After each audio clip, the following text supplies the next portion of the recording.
Grandir après une relation toxique, c'est aussi réapprendre à communiquer de façon saine avec autrui.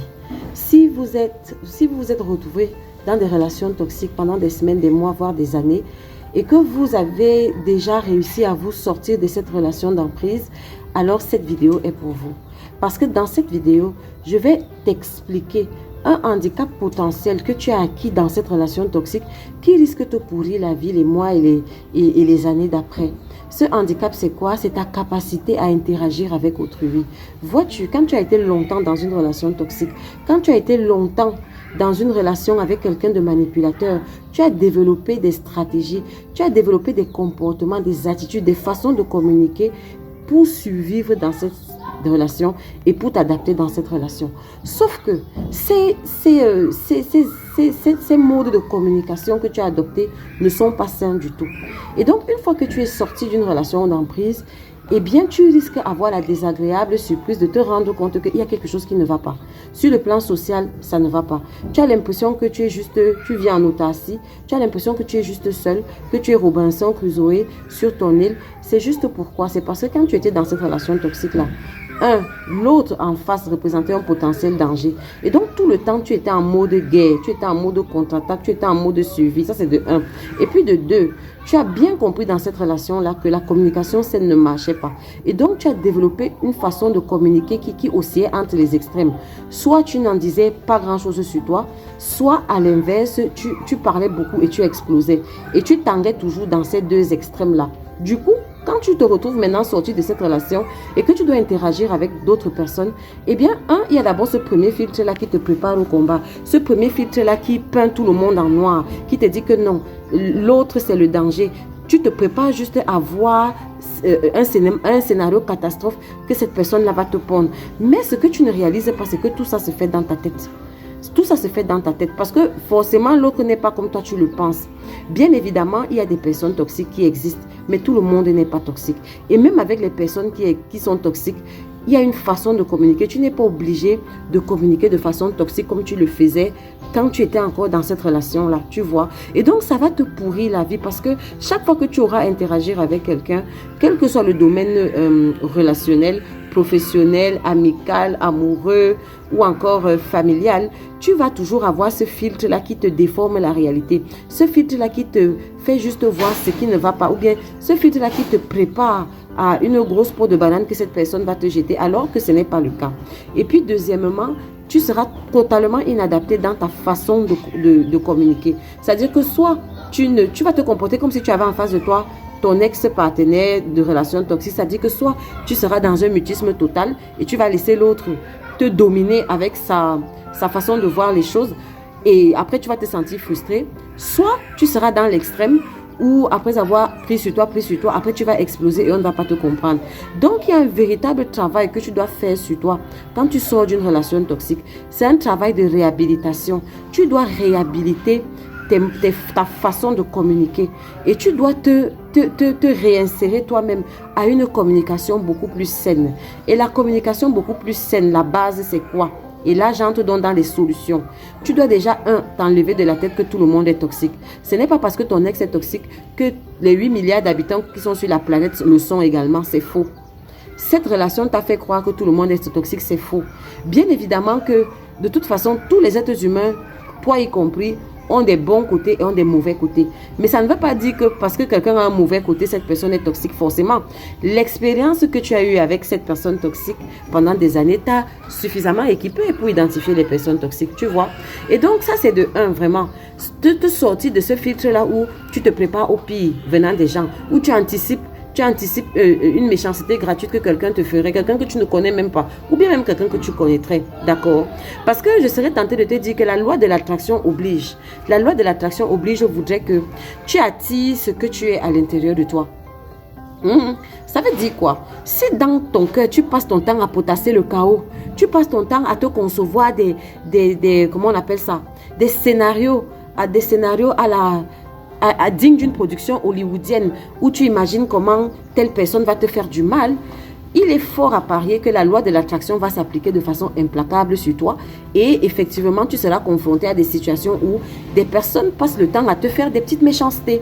Et après, tu vas te dire que ça y est, je savais que cette personne était méchante. Non, c'est que c'est ce que tu magnétises à l'intérieur de toi. Tu es comme un aimant. Alors, si tu veux attirer des bonnes choses, tu dois d'abord changer ta perception intérieure. Arrête de penser que cette personne va te faire du mal. Bien évidemment que je ne parle pas des personnes que tu as véritablement identifiées comme toxiques. Non, non. Si tu as été en relation avec quelqu'un de toxique, ça reste quelqu'un de toxique. Je dis pour ceux qui sont déjà sortis d'emprise, qui sont déjà sortis du canevas d'une relation toxique, c'est peine perdue de passer le temps à imaginer le mal des personnes autour de toi. Et tu vas voir en fait même que tu es devenu accro à ça. C'est comme une drogue de passer ton temps à imaginer le mal que les gens vont potentiellement te faire. Sauf qu'il faut que tu sortes de cette addiction parce que ça ne t'aide plus. Ça t'a aidé quand tu étais dans cette relation, mais maintenant tu ne l'es plus. Tu es en train de construire ta nouvelle réalité. Donc il est hors de question que tu fasses ça. Parce que quand tu potasses ça, quand tu te mets dans ta tête que telle personne va me faire du mal, après tu vas commencer à te comporter comme ça. Tu auras un comportement soit très, très sur la défensive, soit tu vas attaquer. Et puis la personne, justement, la violence entraîne la violence. D'accord? Donc, tu t'enlèves ce filtre. Et puis deux, tu apprends à dompter tes démons. Tu apprends à communiquer. C'est très important. Quand on sort d'une relation toxique, on ne sait plus communiquer. On a peur. Parce que communiquer veut dire quoi? C'est partager ce que tu veux. Or, quand tu as été longtemps dans une relation toxique, tu as appris à te taire, tu as appris à ne plus partager ce que tu voulais. Tu as appris à te laisser dominer par la pensée et la volonté de la personne manipulatrice qui a été en face de toi. Mais maintenant, c'est un travail que tu dois faire sur toi-même. Tu dois apprendre maintenant toi-même à te rééduquer. Tu dois apprendre toi-même maintenant à être assertif. Être assertif n'est pas signe de faiblesse. Être assertif ne veut pas dire que tu t'exposes à un danger. Qu'est-ce qui va t'arriver si tu dis ce que tu penses? Si tu demandes ce que tu veux, rien ne t'arrivera. Rien de mal ne t'arrivera. Apprends à être assertif. Et maintenant, apprends à être assertif dans le calme. Parce que si tu te rends bien compte, dans cette relation toxique, chaque fois même que tu essayais d'exprimer même ce que tu voulais, tu étais plutôt dans les extrêmes. C'est-à-dire que tellement tu en avais pris sur toi que tu étais un peu dans le mode de l'émotion. Tu étais très en colère quand tu exprimais ce que tu voulais. Tu ne savais pas te maîtriser. Maintenant que tu es sorti de cette relation, est-ce que tu ne penses pas que tu dois plutôt développer une autre façon plus saine de communiquer en disant tout simplement à l'autre, quel que soit le registre qui vous lie, ce que tu veux et ce que tu ne veux pas, sur le ton le plus simple, le plus plat, le plus amical qui soit? Est-ce que tu ne penses pas que si tu commences à exercer ça, tu vas attirer beaucoup plus de relations saines, beaucoup plus de rapports paisibles avec autrui? Est-ce que tu penses que, bien que tu sois addict à ce mode de fonctionnement, mais être tout le temps en guerre avec le reste de la terre, c'est épuisant, tu ne trouves pas? Être tout le temps en guerre, tu es en guerre avec le voisin parce que tu estimes que le voisin est toxique, tu estimes que l'agent de sécurité est toxique, tu estimes que ta collègue est toxique, tu estimes que ta cousine est toxique. Ah, c'est pas fatigant. Nous avons été créés par la source de l'amour, nous sommes amour. D'accord? Magnétise ça, mais ça, tu dois magnétiser ça de l'intérieur. C'est quelque chose qui doit venir de l'intérieur de toi. Que tu es tellement rempli de paix. Tu es tellement rempli de paix et d'amour que ce n'est que ça qui doit sortir de toi. Donc, je t'invite au travers de cette vidéo à sortir de ces schémas toxiques. C'est pas parce que quelque chose t'a aidé dans le passé que cette chose-là est forcément bonne pour la nouvelle réalité de ta vie. Ça t'a aidé à survivre dans cette relation toxique, mais maintenant tu n'y es plus. Et dans le monde réel, quand on n'est pas dans une relation toxique, on ne prête pas des mauvaises intentions aux gens à l'avance. Non, au contraire. Pour ceux qui sont chrétiens, la parole de Dieu dit, l'amour ne soupçonne point le mal. Et tu verras que quand tu vas commencer à faire ça, quand tu vas cesser de prêter des mauvaises intentions aux gens, tu auras plus de paix. Et d'ailleurs même, tu ne trouves pas que c'est beaucoup plus facile d'interagir avec quelqu'un en se disant que cette personne ne me fera pas du mal?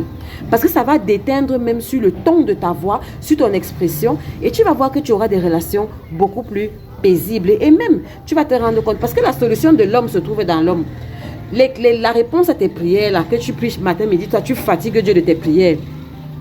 Ça se trouve dans d'autres personnes. Mais il faut savoir donc communiquer avec ces personnes-là pour pouvoir avoir accès au travers d'elles à la réponse à tes prières, d'accord? J'avalais un chat. Réfléchis-y. Ciao, ciao.